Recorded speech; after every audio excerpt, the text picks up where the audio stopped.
Iyo uri umuhungu papa wawe niwe urema ishusho y'uko ugomba kubaho, niwe ukwigisha uko ugomba kuba umugabo, niwe uguha ishusho y'uburyo ugomba kubaho, niwe ugomba kwigisha uko ubana n'abandi, uko ufatamo umugore, uko ukora no gufata risike nk'umuntu w'umugabo.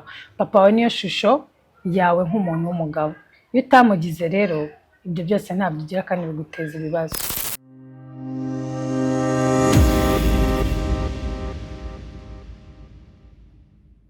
Hi my lovelies, amazina nitwa Sandrine, ndi muri mushyashya nkanda kwakiriye kandi nimba usanzwe ikaze. Welcome back to another episode of I Learn You Learn We Grow Together. Nkuko nayo basezeranije rero hanga nyine hano dukutuntu tw'ubwenge, mentally, spiritually, physically, emotionally, everything. Uyu munsi ngiye kuvuga ku kibazo cyo gukura nta papa ugira. Hari impamvu nyinshi zishobora gutuma ukura nta papa ugira. Papa ashobora kuguta, bafite abagabo b'ibigwari. Impamvu ya kabiri, papa ashobora kuba yarapfuye, Imana imuhe uruko ridashira, ni ikibazo. Papa ashobora no kuba hari ariko adahari. Uzaba papa baba bari badahari, usanga ni nk'umupapa w'umunyamahane, cyangwa se umupapa utita ku bintu, yari ahari physically ariko ntabwo yari ahari emotionally. Ntabwo yari ahari ariko ntabwo mwahuzaga, ntabwo mwari mufitanye relationship iri close, ntabwo ari umuntu wisangamo, ntabwo ari umuntu wakwigiraho, ntabwo ari umuntu wakugira inama cyangwa se ngo mube inshuti mube mwaganira.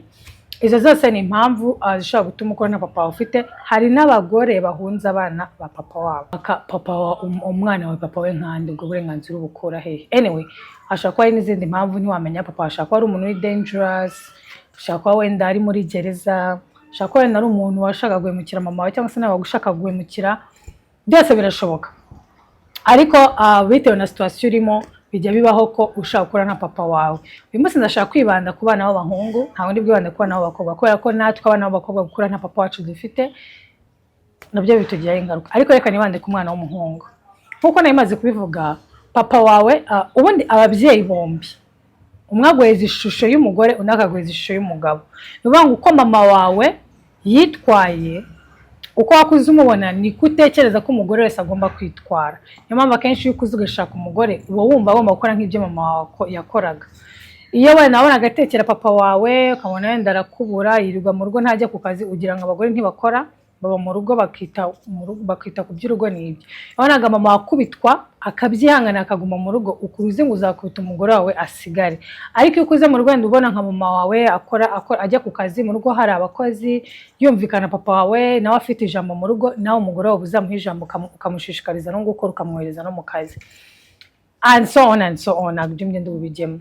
Noneho papa wawe nawe aguhereza ishusho y'uko umugabo agomba kuba ameze, inshingano ze mu rugo, ibyo agomba gukora mu rugo, uko yitwara, uko afatamo umugore. Niyo mpamvu niyo papa wakubita mama wawe, amahirwe nuko nawe uzakura ugahinduka umugabo ukubita umugore wawe.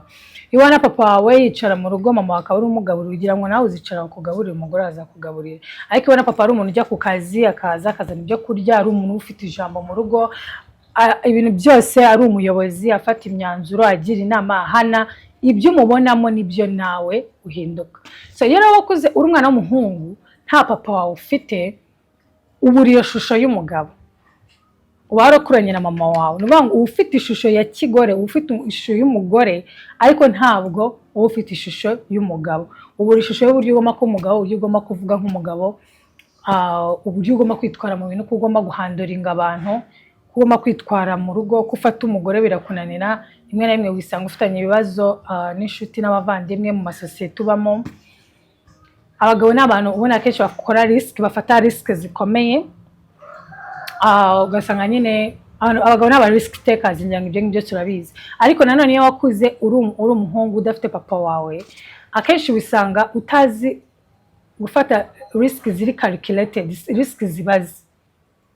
Cyangwa se ugasanga wenda urahubagura gukora ibintu mu kajagari, cyangwa se ugasanga hari ikintu nyine ububura kandi nawe ukiyumvamo, kuko hari ishusho ngari ya kigabo uba utarigeze uhabwa.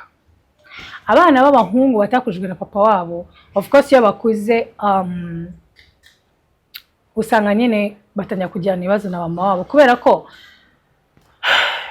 iyo bageze mu gihe cy'ubwangavu, hari ubwo ni abangavu, ni ingimbi, muri teenage years, babaje kuba aba teenager, barabibona ko mama nubwo ari mama ariko ntabwo ari papa. ntago yanshobora. Hari ukuntu aba abibona ko masculinity ye nta n'ikintu udashobora guhanduringa muri feminine energy zawe, muri femininity yawe ntago ushobora guhanduringa masculinity yewe. Kandi koko nk'umugore nawe ntago wabasha gukuza umwana w'ingimbi cyangwa umwangavu nk'uwo w'umuhungu.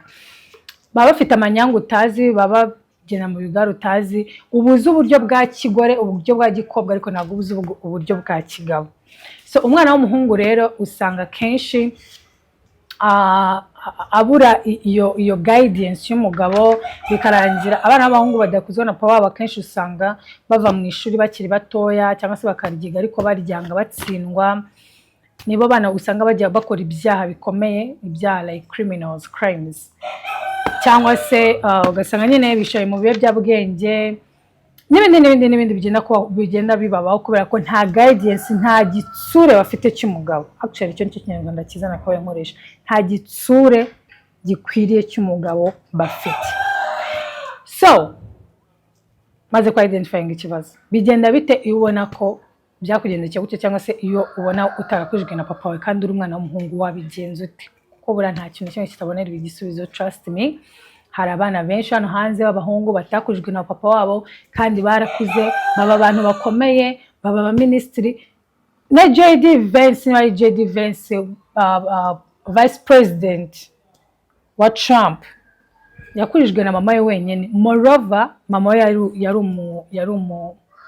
yari umuntu wabaswe n'ibiyobyabwenge, ntabwo ari umugore mwiza wari uri tayari, yari yarabaswe n'ibiyobyabwenge. Ariko uyu munsi Vance ni vice president of the United States of America. So birashoboka ko wakiyuburura ukavamo umuntu w'umugabo nubwo utakujijwe na papa wawe. Number 1, nimba utarakujijwe na papa wawe, icya mbere nkunda kubivuga, ibuye ryaragaragaye ntiriba rikishe isuka. Kumenya ko ufite ikibazo, kumenya ko nk'umwana w'umuhungu you lack something, hari ikintu ubura kuko papa wawe atagukujije, niyo ntambwe ya mbere. Iyo umaze kubyemera ko hari ikintu ubura mu bugabo bwawe ngo bwuzure neza 100%, nibwo noneho ucisha make ukirebamo ugashaka icyo wakora. Number 2 ni ugushaka umugabo w'umumenta. Umugabo ureba ukavuga uti nifuza kuba nk'uyu mugabo, nifuza kuba nk'uyu mugabo. Ugashaka uburyo umwegera, ushaka kujya amahirwe ugasanga umuntu mwiza akaba yakumentaringa. Kugira umumenta bura ni ikintu gikomeye cyane. Uwo muntu rero aba ashaka kukwigisha uburyo ubamo umugabo, aba ashaka kugufasha uburyo watwaramo ibintu, ushaka kumwigiraho ibintu byinshi, uramufungukira ukabimubwira uti ntabwo nakujijwe na papa wanjye, mbona mfite ibibazo aha n'aha, mbona mfite ikibazo aha n'aha, yarangiza akakuyobora mu buryo ibyo bintu bikoramo. Iyo ugize amahirwe akaba ari umuntu muzima. Gusa making ashobora ko atari umugabo upfuye gutoragura uwo ari we wese, umugabo ubona nk'icyitegererezo cyavuga uti mbaye nk'uriya mugabo ntunze ibyo atunze, narageze ku byo yagezeho, nakishima nakumva ko nanjye ndi umugabo. Uwo mugabo ukamureka akakubera umubyeyi, akakuyobora mu buzima. Nanjye ndi umukobwa ariko ngende umugore, nanjye ndi umugore ariko mentoringa abana benshi cyane b'abakobwa n'abandi utanabamentaringa, ariko nanjye ngira abamentaringa kubera ko nemera ko hari byinshi mbura kugira ngo mbe n'umugore wuzuye ufite ubwenge ahantu hose. Okay, icya gatatu ni ukwicara ukavuga uti se iyo ngira papa wanjye yari kunkorera iki? Ese nari kuba ameze gute?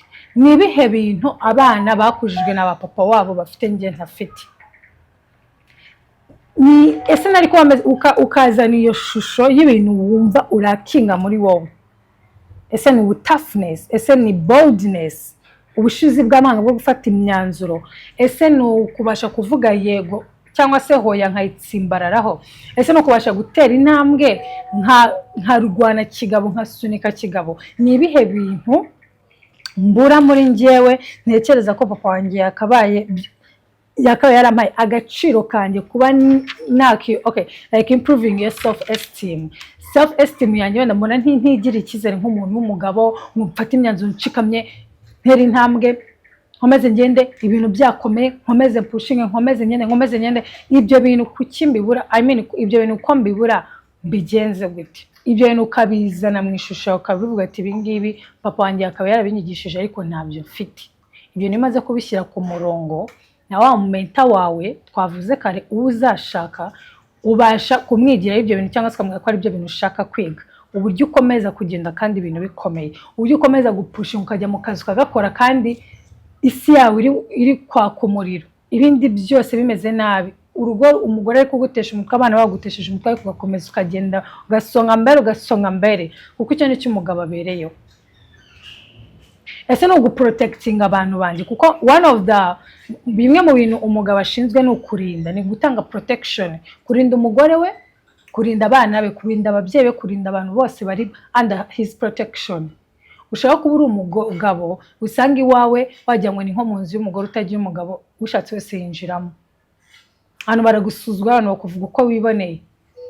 Haba hari ikibazo ko hari protection udatanga nk'umuntu w'umugabo kugira ngo atagira umuntu kwinjirira.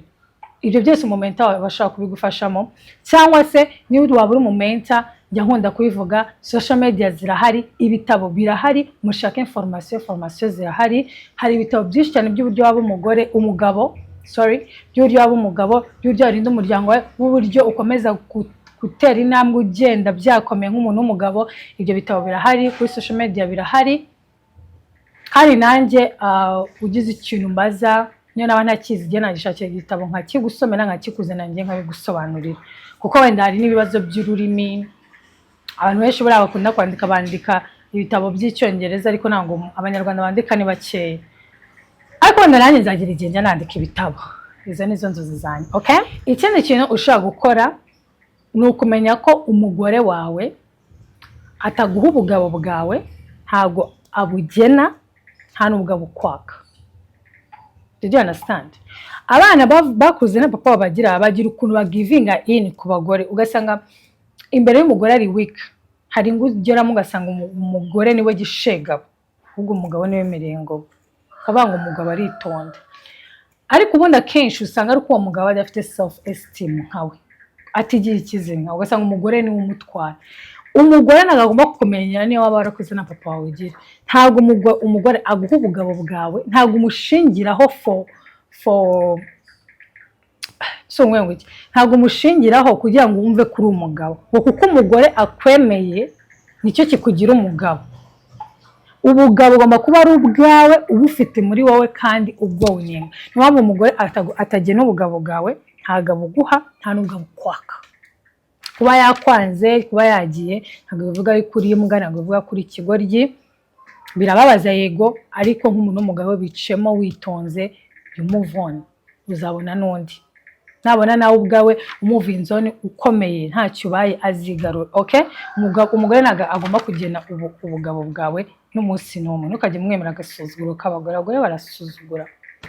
Ikindi kintu ugomba gukora ni ukuba muri masculinity yawe, cyangwa se muri toughness yawe, mu bukambwe bwawe, mu burakari bwawe, cyangwa se abagabo bari tough, abagabo bari sinite mu kintu cy'Ikinyarwanda. Abagore twe turoroheje, ariko abagabo nyine ukuntu baba bakomeye. Hakagira umuntu ugucishamo amaso ngo wenda wabukoresheje nabi, uri kumva, ariko nawe nyine ukazajya ubukoresha kwa abusing abantu, nko kubakubita. Ntabwo wakubita umugore kugira ngo werekane kuri umugabo, biba bigaragaje ko uri umugabo w'ikigwari, cyangwa se ngo utukane, cyangwa se ngo wicishe umugore wawe inzara, ngo uhimane n'umugore wawe. Ibyo bintu byose ni ibintu bishobora kugaragaza ko ukoresha ubugabo bwawe mu buryo bubi. You abuse your masculinity power. Kabivuga mu cyongereza wenda kugira ubyumve neza. You don't have to abuse your masculinity power, but no one has to tell you how to use your masculinity power. Okay? Ni ukuvuga ngo nk'umuntu w'umugabo, ubukambwe bwawe, uburakari bwawe, cyangwa se toughness bwawe, ugomba kuba proud yabwo, kandi abo boshyizeho bakabwabidinga tu, bakabukurikiza, bakabwakira uko bumeze. Ni wowe mutwe w'urugo, ni wowe muyobozi w'urugo, bagomba kuyoboka. Ntabwo ari wowe ushyira hasi ubugabo bwawe ngo ujye kubayoboka, ariko nawe making sure ko utabukoresha nabi, ngo uhimane cyangwa se usuzugure cyangwa se ngo ukandamize abuyoboye. Okay? Ikindi ndibusorezeho, ugomba kumenya yuko atari amakosa yawe, ntabwo ari amakosa yawe kuba warakuze nta papa wawe ufite. Niyo mpamvu ugomba kuva muri victim mentality, naragowe, ndi ntacyo nageraho, maye seho ya. Nk'umuntu w'umugabo ugomba gutsinda ibyo bitekerezo, ugomba gutsinda iyo myumvire, ugashikama kigabo, ugakora ibyo papa wawe atakoze. Ntuzabikigware ngo utabana bawe nk'uko yabataye, uzakore ibyo watakoze, uzabe aho atabaye, umwereke yuko niba nahari n'ugize amahirwe akabari uzamwereke yuko utari ikigwari nkawe, wite ku muryango wawe, wiyiteho, umuntu w'umugabo utera intambwe. You understand? Kora ibyo watakoze, kora ibyo wakifuje ko yakabaye yaragukoreye. Get out of your victim mentality. Nk'umuntu w'umugabo, shikama, ubaka ibintu, ubaka umubiri wawe, ubaka inzu, shaka akazi, iga, ihugure, ushaka umugore ukunze, ubaka urugo, ukore byose wakifuje ko papa wawe yakabaye yaragukoreye, ubikorera abana bawe, ntuzabe ikigwari cyangwa imbwa kugira ngo papa wawe atazabona kumeze nkawe. Niyo yaba yarapfuye, wagize ibyago papa wagapfa, n'ubu umuntu w'umugabo ugashikama kigabo ugakora ibyo yakabaye yaragukoreye, aho azaba ari mu ijuru azakura avuga ati umwana wanjye yampesheje ishema. Mama wawe azica avuga ati umugabo wanjye yampaye umwana muzima. Nakifuje ko papa yakabaye hano ngo arebe uburyo wabaye umuntu w'umugabo. Urakoze mwana wanjye kutaba imbere imbwa.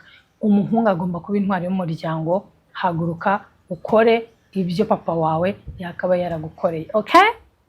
Ndabizi ko ndi umugore, ntago nakabaye ubundi ndi muri position yo kukugira inama nk'umugore, ariko ntekereza ko ari inama mbi. Ni inama mbi, ntabwo ari mbi. So thank you so much. Bye.